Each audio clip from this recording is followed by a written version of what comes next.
राजस्थान प्रदेश में भिन्न भिन्न समय पर औद्योगिक नीतियां आई, जिनको हमारे पूर्व मुख्यमंत्री स्वर्गीय भैरव सिंह जी शेखावत साहब, पूर्व मुख्यमंत्री वसुंधरा राजे जी एवं अन्य कई पूर्व मुख्यमंत्री महोदयों ने प्रदेश में उद्योग के हितों के लिए विभिन्न सार्थक प्रयास किए। राजस्थान ही नहीं वरन संपूर्ण देश विदेश में राजस्थानी हर जगह अपनी एक पहचान रखता है। तभी तो कहते हैं जहां न पहुंचे बैलगाड़ी वहां पहुंचे मारवाड़ी। लेकिन माननीय सभापति महोदय, हमारे विपक्षी भाई हमेशा उद्योग की चिंता करते हैं। आज अगर हम सही ढंग से देखें तो राजस्थान से कितने अप्रवासी भाई हैं जो वर्षों पहले जिन्होंने राजस्थान छोड़ा, और राजस्थान छोड़ने का कारण क्या था? उनकी गलत नीतियां। जो हमारे विपक्षी भाइयों की सरकार थी, उन्होंने हमारे राजस्थानी जो भी यहाँ पे जो लोग थे उनको उद्योग जगत पनपाने के लिए आवश्यक सुविधाएं मुहैया नहीं कराई, और उसके कारण हमारे अप्रवासी भाई उनको पूरे देश में जगह जगह पर जाना पड़ा, अपने घर बार को छोड़ करके जाना पड़ा। लेकिन ये ईश्वर की देन मानो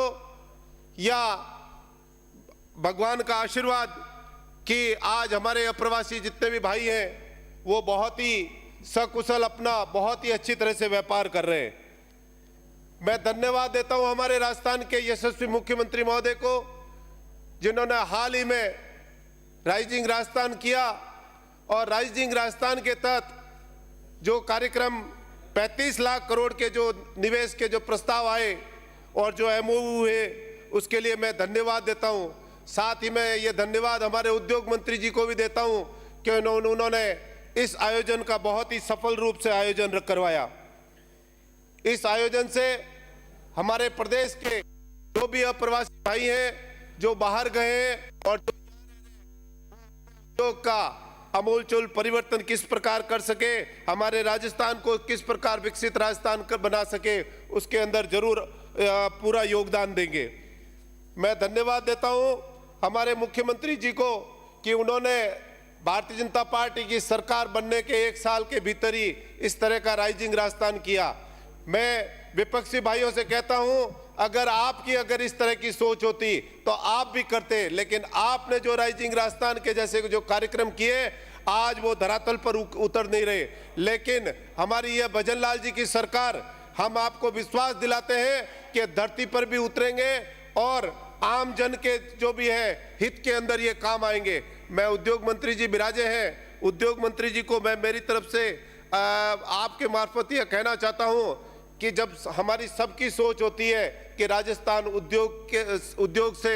बहुत ही जगह जगह उद्योग लगे, क्यों ना जो कई बार हमने सिंगल विंडो भी बनाए लेकिन कई वो सार्थक रूप से नहीं हुए। मैं ये कहता हूं कि अगर किसी भी आवेदन जो करता है उद्योग लगाने के लिए, उसके लिए एक निश्चित समय सीमा निर्धारित की जाए कि वहां पर वह इस निश्चित समय के अंदर उद्योग लगाएगा, और उसकी जितनी भी एनओसी होती है वो सरकार अपने मार्फत उन सारी एनओसी को इकट्ठी करके और उस जो भी उद्योग लगाने वाले को दी जाए, जिससे कि जो भी उद्योग लगाएगा उसको कई सुविधाओं का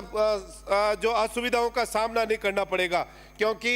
जो भी उद्योग लगाता है उसको विभिन्न जगह ऑफिसों में कार्यालयों में जाना पड़ता है, और जाने के दौरान उसको कई जगह धक्के खाने को मिलते हैं, कई चक्कर खाने को मिलते हैं, और फिर वापस उनकी फाइल यूं की यूं दब जाती है और वो उद्योग लगाने से वापस पीछे हट जाता है। माननीय सभापति महोदय, मैं आपके मार्फत मैं मेरे विधानसभा क्षेत्र की भी बात करता हूं। मेरे विधानसभा क्षेत्र में जिस प्रकार रिफाइनरी है, रिफाइनरी का जैसे अभी हमारे सम्माननीय पारिक साहब बता रहे थे कि रिफाइनरी का जो है बोझ हमारे राजस्थान पर इतना हो गया। अरे आप पर बोझ कैसे बढ़ा? आपकी पिछली सरकार ने क्या किया? जब इसका शिलान्यास हमारे यशस्वी प्रधानमंत्री नरेंद्र मोदी जी ने किया था तो 2022 के अंदर कि इस रिफाइनरी का वापस उद्घाटन करने की बात कही थी। लेकिन आपकी सरकार की गलत नीतियों के कारण इस रिफाइनरी का कार्य पूरा नहीं हुआ और अब आप उल्टा दोष हमारी सरकार पर ये कहते हैं।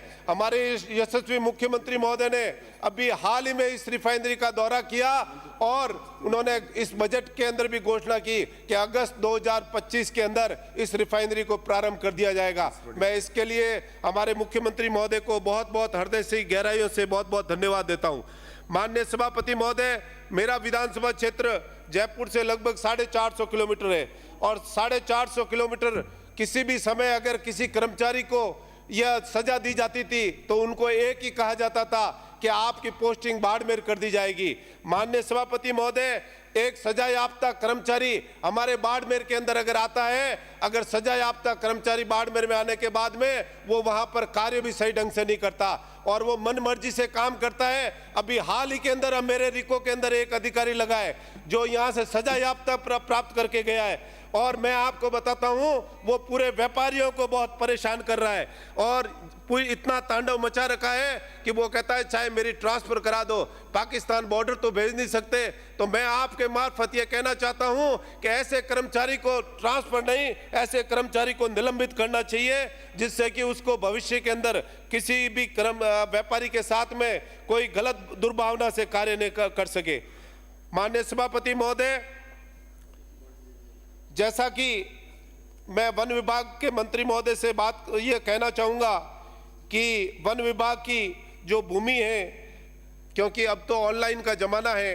सेटलमेंट भी हो रहा है, कई ऐसे ग्रामीण हैं, कई ऐसे किसान हैं जो वन विभाग की भूमि पर भी बैठे हैं। मैं आपके मार्फत हमारे वन मंत्री महोदय से और सरकार से निवेदन करता हूं कि ऐसे लोग जो 40-40, 50-50 वर्षों से उस जमीन पर बैठे हैं जो वर्तमान में वन विभाग की है, तो मैं ऐसे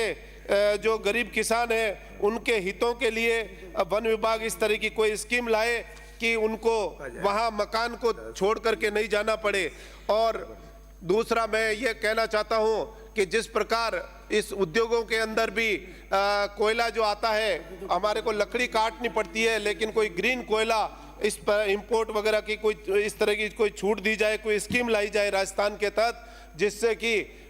जो हमारे यहाँ पेड़ों की कटाई हो रही है वह पेड़ों की कटाई होने से बंद हो सके। मैं धन्यवाद देता हूँ हमारे मुख्यमंत्री जी को कि उन्होंने इस बार जो हरियाणा राजस्थान का जो कार्यक्रम किया उसके तहत राजस्थान के अंदर करोड़ों वृक्ष लगे। पहले जो वृक्ष लगते थे, आज से अगर आज़ादी के बाद से अगर हम हर एक बजट देखें तो हमारे विपक्षी भाइयों की सरकार में करोड़ों वृक्ष लगते थे, लेकिन उनका धरातल पर जो है वो स्थिति बड़ी विकट होती थी। लेकिन इस बार हम दावे से कह सकते हैं, क्योंकि हमारे जो भी ये पेड़ लगे हैं इस बार धरातल पर आज भी मौजूद है। तो मैं ये धन्यवाद देता हूं कि जिस प्रकार हरियाणा राजस्थान और एक पेड़ मां के नाम हमारे नरेंद्र मोदी जी के अभियान को जिस प्रकार इस बार आगे बढ़ाया है, मुझे पूरा विश्वास है आने वाले समय में इस पर्यावरण जो इस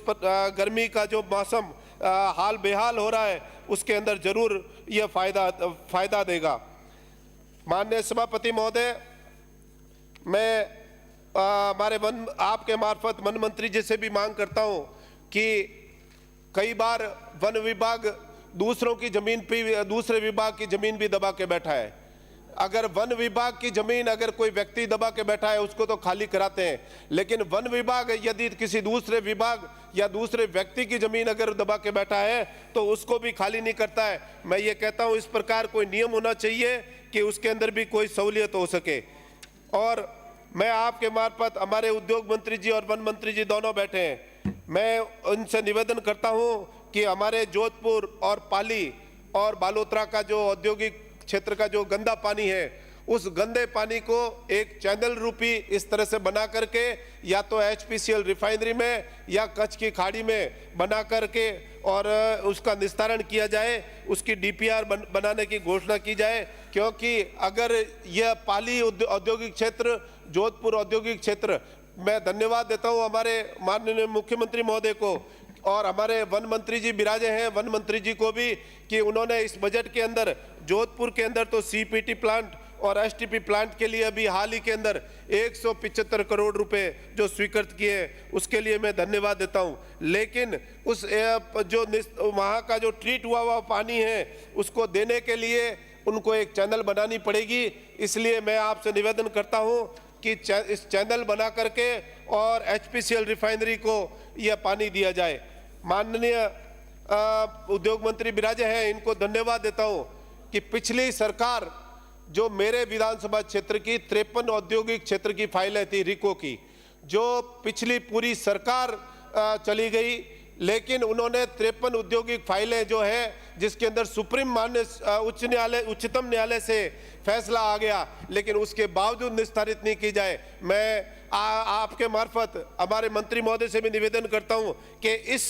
फाइलों को निस्तारण करने में जब 5-6 साल लग गए, हम एक तरफ से तो राइजिंग राजस्थान और इस तरह से अगर उद्योगों को बढ़ाने के लिए कार्यक्रम करते हैं, लेकिन हमारे जो नीचे के जो कर्मचारी हैं वो इस तरह की फाइलों को दबा करके बैठ जाते हैं, और इसके कारण आज हमारे वो 53 फाइलें हमारे अभी उद्योग मंत्री जी ने इन फाइलों को निस्तारण कराया। और साथ में मैं ये धन्यवाद देता हूं कि हमारे उद्योग मंत्री जी हमारे बालोतरा की और भी कई समस्याएं टेक्सटाइल के क्षेत्र के अंदर है, जो मैं निवेदन करता हूं कि पाली, जोधपुर और बालोतरा टेक्सटाइल क्षेत्र में काफ़ी महत्वपूर्ण भूमिका निभाता है, और जिसमें पोपलिन जो कपड़ा है वो यहाँ प्रोसेसिंग यूनिट के मार्फत तैयार होता है। तो मैं माननीय मंत्री महोदय से आपके मार्फत निवेदन करता हूं कि हमारे यहाँ अपार संभावनाएं हैं उद्योग की लगाने की, तो इसके लिए कोई पावर, इसका कपड़े का कोई लूम का इस तरह का कोई आर्थिक पैकेज या इस तरह की कोई नई योजना लाया जाए, तो यहाँ पर लूम बनेगा तो कपड़ा लोगों को बहुत ही सस्ता मिलेगा। क्योंकि वर्तमान में जो कपड़ा है वो ईरोड से आता है, इच्छलकरणजी से आता है, भिवंडी से आता है। तो मैं आपसे यह निवेदन करता हूं कि यह पावर लूम जो है हमारे यहाँ पर बनाए जाए, जिससे कि हमारे उद्योगपति जो यहाँ से छोड़ करके और अहमदाबाद और सूरत जा रहे हैं उनको यहाँ पर रोका जा सके। माननीय सभापति महोदय, पिछली सरकार ने जोधपुर, बीकानेर, कोटा, उदयपुर, भरतपुर व अजमेर में बायोटेक्निकल गार्डन स्थापित किए जाने की बात कही थी, लेकिन धरातल पे कुछ नहीं है। माननीय सभापति महोदय, जब तक उद्योग के अंदर बिजली, सड़क और पानी, ये 3 चीज की अगर जरूरत नहीं होगी, जब तक उद्योग आ नहीं सकते। मैं धन्यवाद देता हूं हमारे केंद्रीय मंत्री नितिन गडकरी जी को, जिन्होंने हमारे प्रदेश के अंदर जगह जगह रोडों का जाल बना दिया और ऐसे एक्सप्रेस हाईवे बनाए जिससे कि हमारे आज राजस्थान के अंदर उद्योग जगत को एक नई क्रांति के रूप में देखा जा रहा है। मैं हमारे विपक्षी भाई हैं, उनके लिए तो मैं एक ही कहूंगा कि हमारे विपक्षी भाई तो उम्र भर गालिब यह भूल करता रहा, उम्र भर गालिब यह भूल करता रहा, धूल चेहरे पर थी और आईना साफ करता रहा। तो ये हमारे विपक्षी भाइयों की तो इस तरह की स्थिति है। यही बात करते हुए मैं अपनी वाणी को विराम देता हूं। धन्यवाद। जय हिंद, जय भारत।